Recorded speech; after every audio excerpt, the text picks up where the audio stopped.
How much can you earn in a week trading binary options?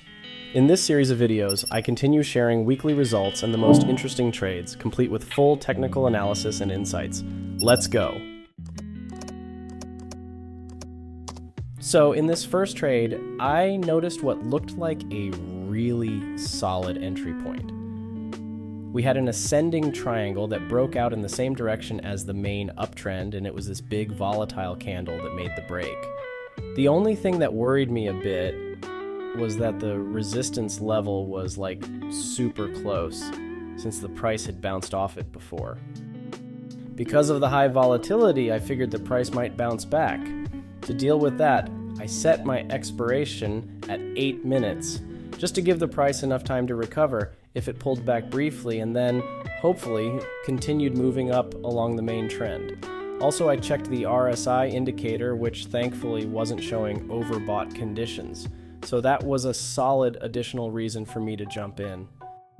So, to sum it up, we've got an uptrend, an ascending triangle broken by a nice volatile candle, RSI not screaming overbought.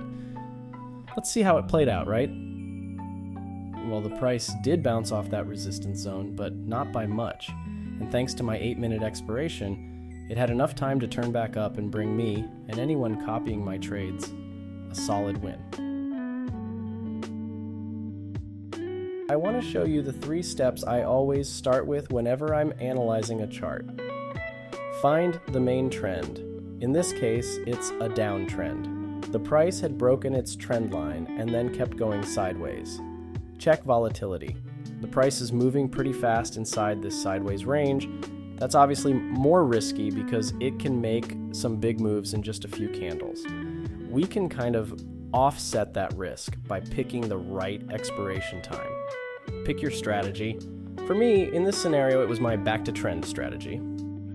So here's basically how that works. The price is in a trend, then it breaks the trend line and goes into a little consolidation. We wait until it breaks the consolidation's support or resistance, depending on which way it's going, and continues along the original trend. Now, about expiration time. I match it to the size of that impulse from when the trend line broke to where the price started consolidating. In this trade, I opened as soon as the price broke support with a pretty volatile candle. I went for a 10-minute expiration so that if it bounced quickly, there was still time for it to move back down.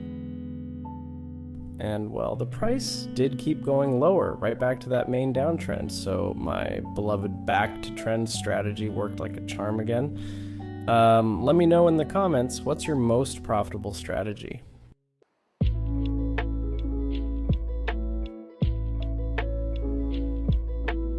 Alright, so Wednesday is where I made a mistake that cost me $100, and it's a mistake you really want to avoid, because it could totally happen to you too. So I was checking out this chart and it really seemed like the price was forming a flag continuation pattern. The overall trend was up, but a few hours before, the price reversed direction and started heading downward instead. I jumped in on a volatile candle that broke what I thought was a flag, convinced that the trend had changed and that this flag pattern would keep pushing the price lower. But actually the flag lookalike tripped me up and I mistook a local trend line break for a real trend reversal. So as you can see, that cost me $100. I wanted to show this trade in my weekly wrap-up because, you know, it's important to see that these things happen when you make rushed decisions in trading. You might see a continuation pattern forming, but if the larger dominant trend is still going strong, it's usually that main trend that wins.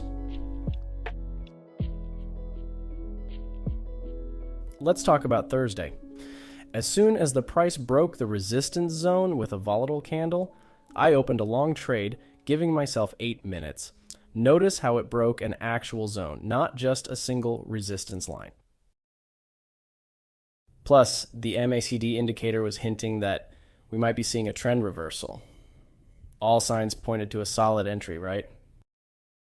But here's the thing, Even if your technical analysis seems perfect and you're like 100% confident, the market can always surprise you. There's no such thing as a guaranteed trade. So in cases like this, always wait for that candle to close after the breakout and never put all your faith in the indicators alone. I ended up losing $100 here. Not the end of the world, but it's a good reminder for the future. And if you've gotten burned in a similar way, well, smash that like button so I know I'm not alone. Friday's setup looked kind of like what happened on Wednesday, but with one big difference. Now both the trend and the pattern were going up. So let's see how it worked out. Basically, right away, the price broke the resistance area with a pretty strong, volatile candle, and there wasn't really anything above to stop it from climbing further. I chose an 8-minute expiration, so if there was a small consolidation, the trade would still have time to end on a high note. Long story short, it was a solid win. The trade closed nicely thanks to that strong trend and no overhead resistance. So, that pretty much answers the million-dollar question. If you look at the screen, you can see how much I made this week, plus the breakdown of each day's results. If you liked this video, or if you just learned something new, hit that like button, subscribe, and stay tuned for more. Stay safe out there, and I'll catch you in the next one.